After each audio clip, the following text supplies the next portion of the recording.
Hello guys! Welcome to my YouTube channel. Ngayon ay tuturuan ko kayo kung paano mag-download ng Foodpanda sa Google Play Store. Una, pumunta lang tayo ng Google Play Store. Ayan, then kapag nandito na tayo sa ating Google Play Store, then pansinin nyo naman itong search sa baba, which is eto. Ayan, makikita nyo naman, then i-click lang natin. Kapag nakita na natin, then pansinin nyo naman sa upper part itong search apps and games.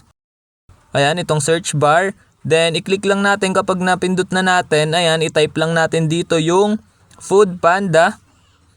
Ayan, type natin Foodpanda. Then, kapag na-type nyo na, then, search. Ayan. Then, kapag na-search nyo na, lalabas na dito yung Foodpanda. Then, ayan, lalabas na dito yung Foodpanda, which is eto. Ayan, makikita nyo naman. Then, kapag nakita nyo na, i-click nyo lang. Then, ayan, pansinin nyo naman dito yung install na nakasulat, which is eto. Ayan, kung mapapansin nyo, may install dito. So, i-click lang natin yung install para ma-download natin ang Foodpanda. Ayan, kung mapapansin nyo, wait lang natin yan mag 100% para ma-download or para ma-install na ang ating Foodpanda dito sa ating cellphone. So, ayan, wait lang natin yan mag 100%. Then, ayan, diretso install na rin siya.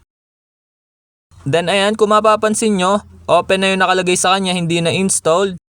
Then ayan, kung mapapansin nyo, installed na siya. Ayun, ibig sabihin yan, na-download na natin ang ating Foodpanda dito sa Google Play Store. Ayun lang, thanks for watching. Subscribe for more videos like this. Thank you!